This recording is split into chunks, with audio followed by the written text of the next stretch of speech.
कल हम हिमाचल में होंगे। यात्रा का लक्ष्य हिंदुस्तान में जो नफरत फैलाई जा रही है, हिंसा फैलाई जा रही है, उसके खिलाफ खड़ा होना, जो बेरोजगारी बढ़ती जा रही है, जो महंगाई बढ़ती जा रही है और जो इनकम इनइक्वालिटी बढ़ती जा रही है, उसके खिलाफ हमने ये यात्रा शुरू की और बहुत सफल यात्रा रही है। 2 आंकड़े मुझे आज मिले हैं, मैं आपको बताना चाहता हूं इनकम इनइक्वालिटी के बारे में। हिंदुस्तान के 21 सबसे अमीर लोगों के पास उतना ही धन है जितना 70 करोड़ हिंदुस्तानियों के पास है, पहला आंकड़ा। और दूसरा आंकड़ा, हिंदुस्तान के सबसे अमीर 1% के पास उतना ही पैसा है, नहीं, हिंदुस्तान के सबसे अमीर 1% के पास हिंदुस्तान का 40% धन है। तो ये हिंदुस्तान की जो इनइक्वालिटी है उसके आंकड़े हैं और इन चीजों के खिलाफ हमने ये यात्रा शुरू की है। अब आप सवाल पूछिए। राहुल जी के जो आंकड़े बोले हैं अभी, वो स्लाइड पर दिखाया गया है। अमीर और गरीबी के बीच में जो विषमताएं हैं जो पिछले 8 साल में बढ़े हैं, उसका एक दृश्य और जो आंकड़े हैं अभी अभी इन्होंने बताया वो आपके सामने है। पहला सवाल अजीत से, बलविंदर, माइक दीजिएगा।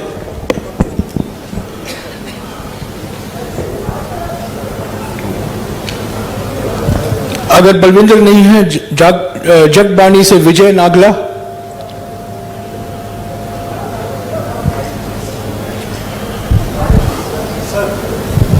सर, 1 मिनट यार, I am going in order, please relax. Sir, जो आपका प्रयास है लोगों को जोड़ने का, वो एक प्रशंसनीय कदम है। और मैं चाहता हूं कि जो ईवीएम पर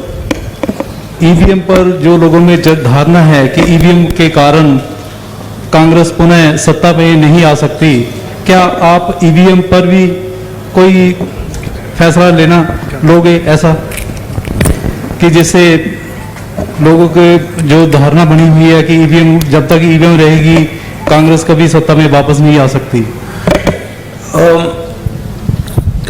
ईवीएम की बात विपक्ष ने हमने 2-3 बार करी है और वो चर्चा चल रही है, मगर ईवीएम सिर्फ एक एलिमेंट है। जैसे मैंने पहले भी कहा है,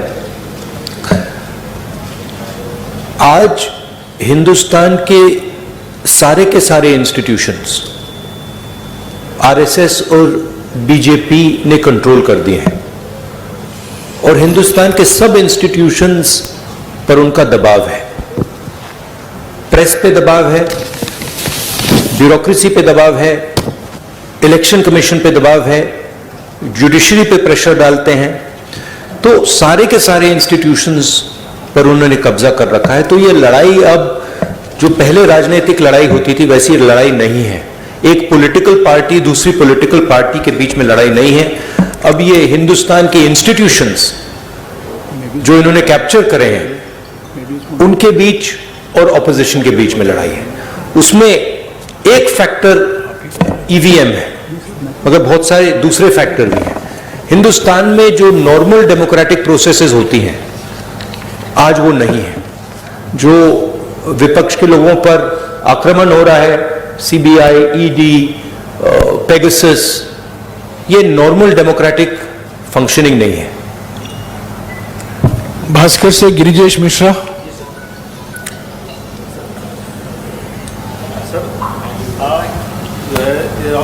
कहते रहे कि यह यात्रा सियासी नहीं है, नफरत, बेरोजगारी। आप राहुल जी कहते रहे कि यह यात्रा सियासी नहीं है, नफरत, बेरोजगारी और महंगाई के खिलाफ है। ऐसे में अचानक सीएम मान को सुझाव देने की क्या जरूरत पड़ गई? क्या यह माना जाए कि 10 जनपद की दखल आने वाले समय में राज्यों में कम होगी? ये आपका सवाल है या किसी और ने लिखा आपके लिए? पूछ रहा हूं, पढ़ के देख रहे हैं, पता नहीं किसने आपको पूछा हो। देखिए, मैंने सीएम को जो पंजाबी कल्चर है जिसको मैं अच्छी तरह समझता हूं, जो पंजाबी हिस्ट्री है उसके बारे में मैंने उनको प्यार से बताया है। पंजाब को पंजाब से ही चलाया जा सकता है, ये हिस्टोरिकल फैक्ट है, ये कोई नई बात नहीं है। और अगर पंजाब को दिल्ली से चलाया जाएगा तो पंजाब के लोग उसको एक्सेप्ट नहीं करेंगे और रिएक्ट करेंगे। ये राजनीतिक बात नहीं है, ये फैक्ट है। अमर उजाला से सुरेंद्र ये जो पंजाबी प्राइड है,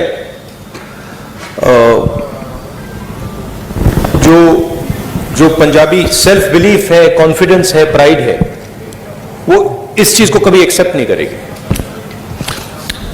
और इसको हमने जनरली कांग्रेस पार्टी में हमने इसको रिस्पेक्ट किया है। अमर उजाला से सुरेंद्र पाल। राहुल जी, मेरा आपसे सवाल है कि कुछ दिन पहले केंद्रीय गृह मंत्री अमित शाह जी ने कहा है कि हम 1 जनवरी 2024 में राम मंदिर जो है भक्तों के लिए खोल देंगे।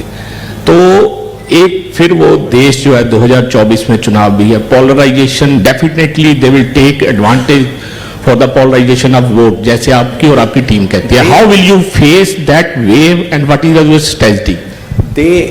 They will divide the country, they will spread hatred in the country. हम नफरत के बाजार में मोहब्बत की दुकान खोलते जाएंगे। बहुत सारी दुकानें खुल रही हैं मोहब्बत की, तो हम ये अपना काम करते जाएंगे, वो उनका काम करेंगे। हिंदुस्तान की जो संस्कृति है, हिंदुस्तान का कल्चर है, भाईचारे का है, मोहब्बत का है, जीत मोहब्बत की होगी। ट्रिब्यून से दीप कमल। राहुल जी, माय क्वेश्चन, हाँ जी, in 2022 many leaders from Congress have gone to BJP, and do you think there's a leadership crisis left in the party, and what role do you think Mr. Sidhu will have once he's out of his judicial custody? I think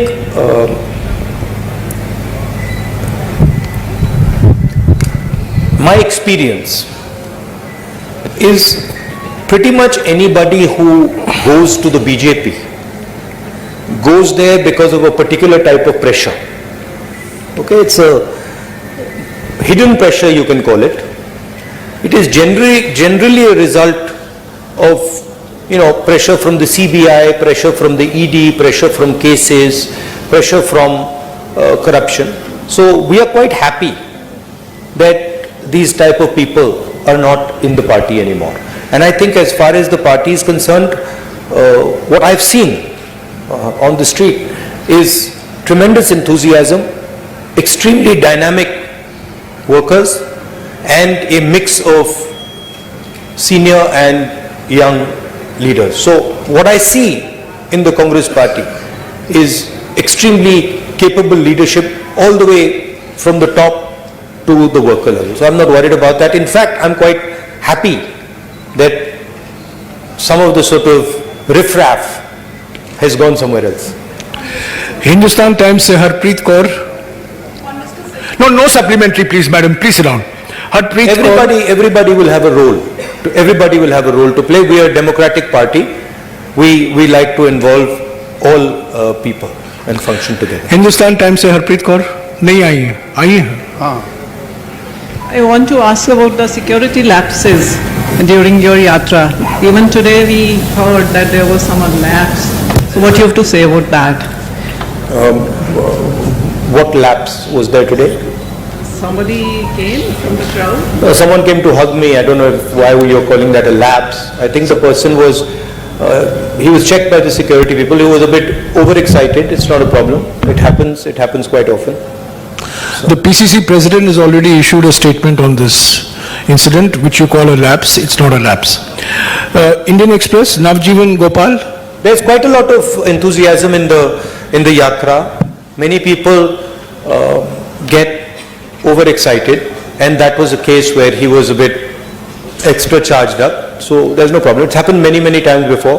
I wouldn't call that a security lapse. Indian Express से Navjeevan Gopal. Hi. opposition parties like Akali Dal, they are raising questions on your visit. I mean, they want you to apologize for the 84 thing, Operation Blue Star and riots. What do you have to say on this? Prime Minister Manmohan Singh, on the floor of the House, has made his position and the Congress party's position very clear. Congress President Sonia Gandhi ji has also done that, and I fully endorse what Prime Minister Manmohan Singh ji said, what Sonia Gandhi ji said, and also I have also made my stance abundantly clear in the past. रोजाना spokesman से Charanjit Singh. Sir, किसानों की बात करते हैं। 3 खेती कानून आए, ठीक है, वो वापस ले लिए मोदी जी ने, लेकिन अगर किसानों की आय कम हो रही है, अगर दुगनी नहीं हुई 22 तक, तो आपको क्या लगता है कि किस चीज में समर्था है सर कि जो किसानों की आय को आगे लेके जा सकती है, और इसका हल क्या था? देखिए, किसानों पर नॉन स्टॉप आक्रमण हो रहा है और एक जगह से नहीं हो रहा है, मल्टीपल एंगल से हो रहा है, और जो उसको प्रोटेक्शन मिलनी चाहिए वो प्रोटेक्शन उसको नहीं मिल रही है। यूपीए के समय हमने प्रोटेक्शन दी थी, कर्जा माफ किया था, एमएसपी थी, अलग अलग हमारे अप्रोचेस थे, मगर मैं ये भी कह सकता हूं कि शायद हमने भी जितना करना था हमने नहीं किया, उससे ज्यादा करना चाहिए था, क्योंकि किसान देश को भोजन देता है। भैया थोड़ा हट जाइए। देश को भोजन देता है, वो देश की एक प्रकार से रीढ़ की हड्डी है, और एग्रीकल्चर पे बाकी चीजें बिल्ड हो सकती हैं। तो चाहे हमारी यहां सरकार आए, चाहे यूपीए जैसी सेंटर में हमारी सरकार आए, किसान will be our central focus. उसकी हम प्रोटेक्शन करेंगे। हमने न्याय योजना की बात की थी, जो मिनिमम इनकम गारंटी सबसे गरीब लोगों के लिए, वो किसानों को, गरीब किसानों को मिलेगी। तो हमारा विजन एग्रीकल्चरल सेंट्रिक है, और हम चाहते हैं कि एग्रीकल्चरल सेक्टर में टेक्नोलॉजी जाए, कोल्ड चेन्स बने, एग्रीकल्चरल स्ट्रक्चर में जॉब्स क्रिएट हो। तो हमारी स्ट्रेटेजी का सेंट्रल पीस है। प्राइम एशिया से नंदप्रीत सिंह। राहुल जी, आपने इस यात्रा के दौरान सबसे बड़ा अटैक एक तो बीजेपी पे किया है और दूसरा मीडिया पे किया है, फोर्थ पिलर है डेमोक्रेसी का। इस पे मेरा सवाल ये है कि मान लीजिए कांग्रेस सत्ता में आती है और आप प्रधानमंत्री बन जाते हैं, तो जो ये नेशनल टीवी पे जो आजकल जिसको आप गोदी मीडिया का नाम देते हो, तो उस पे हिंदू मुस्लिम का एक चलता है आपस में, आप बोलते हो कि भारत को बांट रहे हैं वो, तो क्या आप उस पे रोक लगाएंगे? और क्या आप बोल रहे हो कि मीडिया गुलाम है, क्या आप भी उनको अपना गुलाम बना लोगे फिर?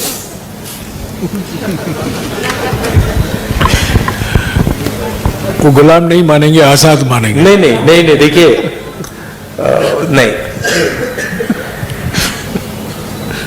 मैंने गोदी मीडिया तो कभी नहीं कहा है, वो मेरा फ्रेज नहीं है। मैं ये जरूर कहता हूं कि मीडिया को कंट्रोल किया जाता है, मीडिया पे प्रेशर डाला जाता है। मैं ये भी कहता हूं कि जो आप जैसे रिपोर्टर्स हैं, आपकी इतनी गलती नहीं है, आप पर कंस्ट्रेंट्स हैं, आपके जो मालिक आपको कहते हैं वो आपको करना पड़ता है, और जो आपकी भावनाएं हैं उनको मैं समझता हूं, क्योंकि आप आके मुझे बोलते हो, जो आपको देश के बारे में लगता है मैं जानता हूं। तो मैं आपकी क्रिटिसिज्म नहीं कर रहा हूं, जो मीडिया का स्ट्रक्चर है उसकी मैं क्रिटिसिज्म कर रहा हूं। कांग्रेस पार्टी की फिलॉसफी इंडिपेंडेंट मीडिया की फिलॉसफी है, कांग्रेस पार्टी की फिलॉसफी इंडिपेंडेंट इंस्टीट्यूशंस की फिलॉसफी है। मैं आपको बताऊं, अगर कांग्रेस पार्टी ये करना भी चाहे कि हम मीडिया को, मतलब जैसे आपने कहा, अपना बना दो, हमारे में वो कैपेबिलिटी नहीं है, हम उसको इंप्लीमेंट ही नहीं कर सकते, क्योंकि हमारा स्ट्रक्चर उतना सेंट्रलाइज नहीं है बीजेपी जितना। तो हम इंडिपेंडेंट मीडिया चाहते हैं, फेयर मीडिया चाहते हैं, और जो मीडिया में नफरत फैलाई जाती है और वो फैलाई जाती है, और जो मीडिया डिस्ट्रैक्शन का रोल प्ले कर रहा है, जैसे मैंने अपने भाषण में कहा था, जब कोई जेब कतरा आता है तो अकेला नहीं आता, 2-3 लोग आते हैं, एक ध्यान को उधर ले जाता है और फिर जेब काटी जाती है। तो इनएडवर्टेंटली वो आप रोल प्ले कर रहे हो, आप लोग नहीं, बट आपका जो स्ट्रक्चर है, आप लोग डिस्ट्रैक्ट करते हो। आप लोग कहते हो देखो हिंदू मुस्लिम, ऐश्वर्या राय, शाहरुख खान, बॉलीवुड, तेंदुलकर, उधर देखो, और इधर मतलब किसान की लूट हो रही है, छोटे व्यापारी मारे जा रहे हैं, इनइक्वालिटी बढ़ती जा रही है। तो आपका रोल डिस्ट्रैक्शन का रोल है, आपका रोल वॉचडॉग का रोल होना चाहिए। जैसे हमने ये जो आंकड़े लगाए हैं, इसके बारे में आपने कोई सवाल ही नहीं पूछा। एक्चुअली ये सबसे जरूरी सवाल है, ऐश्वर्या राय से, शाहरुख खान से, ये जरूरी सवाल है, मगर आप लोग ये पूछते नहीं हो। आपकी गलती नहीं है, शायद आप पूछते, अगर आपको छूट दी जाती है आप पूछते, but your role is that वो watch dog. And what are the type of issues you should be raising? Farmers issues, employment issues. अखबार में एम्प्लॉयमेंट की बात तो पढ़ने को नहीं मिलती, स्मॉल स्केल इंडस्ट्रीज की बात तो सुनाई नहीं देती। लुधियाना में जो मतलब पूरा इंडस्ट्री खत्म हो गई, उसके बारे में सुनाई नहीं देता।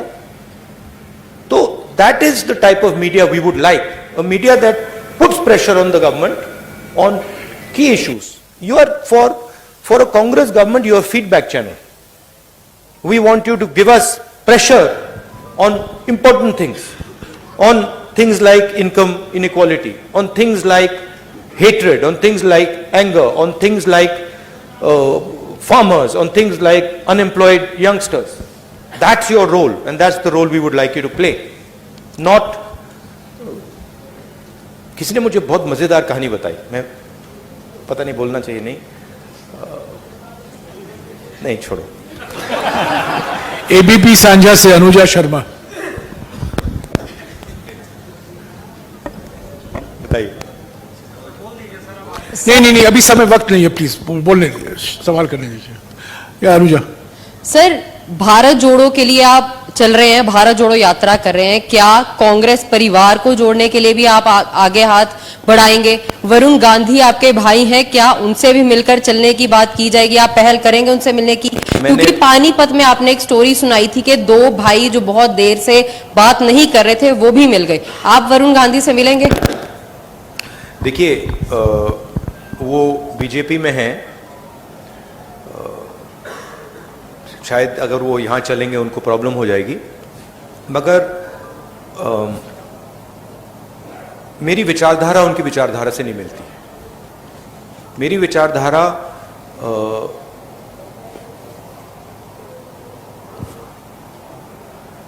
मैं आरएसएस के ऑफिस में कभी नहीं जा सकता। आप मेरा आपको गला काटना पड़ेगा पहले, मैं नहीं जा सकता। और मेरा जो परिवार है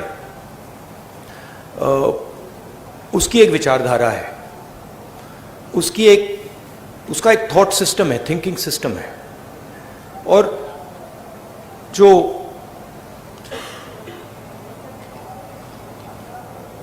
वरुण है, उन्होंने एक समय, शायद आज भी, उस विचारधारा को अपनाया और उस विचारधारा को अपना बनाया। तो मैं उस बात को एक्सेप्ट नहीं कर सकता। मैं जरूर प्यार से मिल सकता हूं, गले लग सकता हूं, मगर उस विचारधारा को मैं एक्सेप्ट नहीं कर सकता, कर नहीं सकता, इम्पॉसिबल है मेरे लिए। वो अलग रिश्ते होते हैं, बट मेरा पॉइंट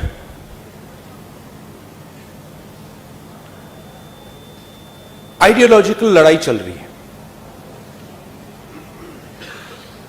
सालों पहले मैंने फिरोज से कहा कि उसने मुझे कहा कि आरएसएस देश में बहुत अच्छा काम कर रहा है, और मैंने कहा कि देखिए, आप अपने परिवार की हिस्ट्री जो है उसको आप थोड़ा पढ़िए और उसको आप समझिए, क्योंकि जो आपने मुझे बोला है, अगर आपने अपने परिवार की विचारधारा समझी तो आप ये कभी नहीं बोल सकते मुझे। पंजाब तक से अर्शदीप, बट कोई नफरत या ऐसी कोई बात नहीं है। जनेंद्र प्लीज, पंजाब तक से अर्शदीप। सत श्री अकाल सर। सर, ड्रग्स पंजाब में एक बड़ा इशू है। 2017 में कांग्रेस ने इस पे बड़ा वादा किया, लेकिन पूरा नहीं हुआ, उम्मीदें टूटी, घर बर्बाद हो रहे हैं, अभी भी यही सिचुएशन है। तो अब दोबारा से पंजाब के लोगों को कैसे यकीन दिलाना चाहते हैं कि कांग्रेस जो है इस इशू पर काम करेगी? नहीं, सबसे पहले हमने सरकार में ड्रग्स में काफी काम किया। पंजाब की मेन इशू अनएम्प्लॉयमेंट की इशू है, और जो किसानों को डिस्ट्रेस हो रहा है वो 2 सेंट्रल इश्यूज हैं, और उसमें से ड्रग्स की इशू पैदा होती है। तो अगर ड्रग्स से डायरेक्टली तो लड़ना है और लड़ा जाएगा, मगर जब तक हम अनएम्प्लॉयमेंट इशू को एड्रेस नहीं करेंगे, किसानों में जो डिस्ट्रेस है उसको एड्रेस नहीं करेंगे, तब तक ड्रग्स प्रॉब्लम भी एड्रेस नहीं होगा। तो कंबाइन तरीके से करके ये काम किया जा सकता है। पंजाब को, सचमुच में पंजाब को एक नए विजन की जरूरत है, और अगर मेरी पंजाब की सरकार के बारे में शिकायत है तो वो है कि उन्होंने पंजाब ने उनको एक अपॉर्चुनिटी दी, अपॉर्चुनिटी पंजाब को विजन देने की दी, और सरकार पंजाब को विजन दे नहीं पा रही। मैं पूछ रहा हूं लोगों से कि भाई आम आदमी पार्टी ने क्या किया, क्या विजन दिया? तो उसका मतलब, और मैं कांग्रेस के लोगों से नहीं पूछ रहा हूं, मैं आम लोगों से पूछ रहा हूं, क्या मतलब आपको क्या लगता है? और रिस्पॉन्स यूनिवर्सली आ रहा है कि जो हमारी एक्सपेक्टेशन थी वो तो पूरी नहीं हुई, और ये मतलब बातें करते रहते हैं, मगर कोई पंजाब को जो विजन मिलना चाहिए वो नहीं मिला है। तो रियली जब कांग्रेस पार्टी की यहां सरकार आए,